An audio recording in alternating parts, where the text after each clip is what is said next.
Everyone thought she was the perfect daughter, obedient, studious, soft-spoken. She smiled for every family photo, practiced piano until her fingers ached, and told her parents what they wanted to hear.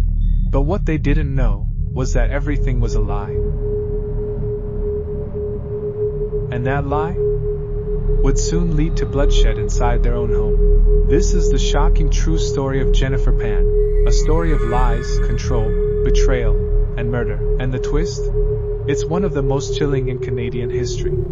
Jennifer Pan was born in 1986 to Vietnamese immigrants Bich Ha and Huy Han Pan. They had worked hard for their success. Han was a tool and die maker at an auto parts manufacturer, and Bich worked in the same industry. They were strict, proud, and believed in discipline above all else. Education, excellence, and obedience were not suggestions. They were requirements.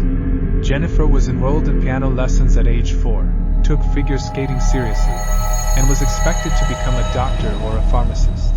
She was never allowed to date.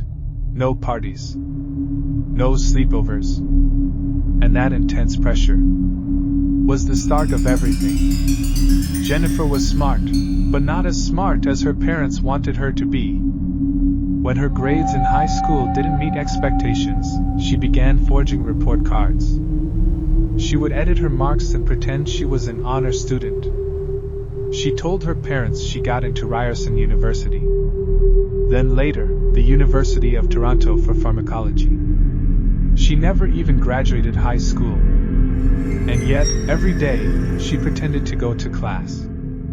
She forged acceptance letters, fake tuition receipts. And her parents? They believed it all.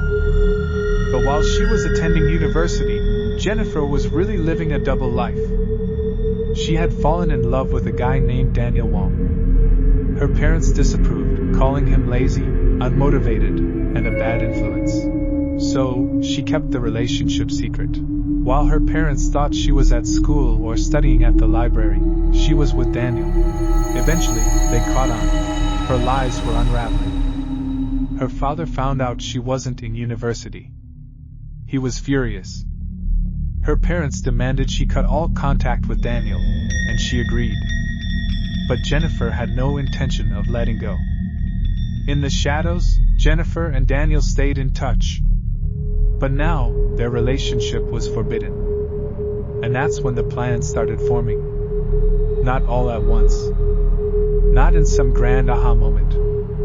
But little by little. She first talked about running away. Then maybe staging a robbery and being rescued. Then, something darker.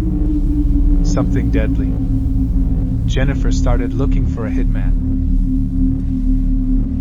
A hitman was not easy to hire, but Jennifer was willing to pay a lot of money. She offered $10,000. All she wanted, she said, was her parents gone. With them out of the picture, she could collect the insurance and finally live in peace.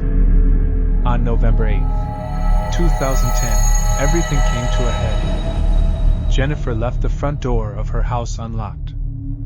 Around 10 p.m., 3 men stormed inside. They tied Jennifer to the stair railing with a shoelace. Her mother and father were brought to the basement. And then, gunshots. Her mother, Bitch, was killed instantly. Her father, Han, was shot, but somehow he survived.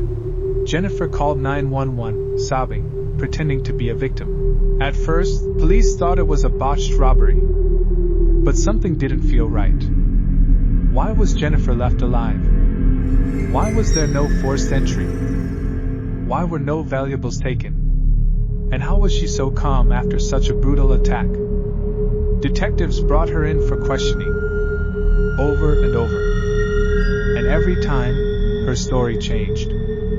Just a little. Until one day, under pressure, her story completely fell apart. And here's the twist that shocked the entire country. The innocent, traumatized daughter tied to the stair railing during the attack? She orchestrated the whole thing. From the inside. Jennifer had hired the hitmen herself. She planned the murder of her own parents, lied to them for years, manipulated them, and then handed them over to be executed in their own home. But remember, her father survived, and it was his testimony that sealed her fate. He woke from a coma and remembered everything. Jennifer Pan was arrested and charged with first-degree murder and attempted murder. In 2014, she was found guilty and sentenced to life in prison with no chance of parole for 25 years. The judge called it one of the most heinous crimes he had ever seen. The Pan family home was eventually sold. Her father moved on with his life, scarred forever, both physically and emotionally. To this day, Jennifer sits in prison. She still claims she never meant for her parents to die. But the evidence says otherwise. And the scars left behind? They never fade. This is more than a story about a murder. It's a story about pressure, lies, and what happens when someone feels so trapped, they choose to destroy everything. Let us know in the comments. Do you think Jennifer Pan was a victim of her parents' control, or a cold-blooded killer who used it as an excuse? Don't forget to like, subscribe, and turn on notifications for more true crime stories with twists you won't believe.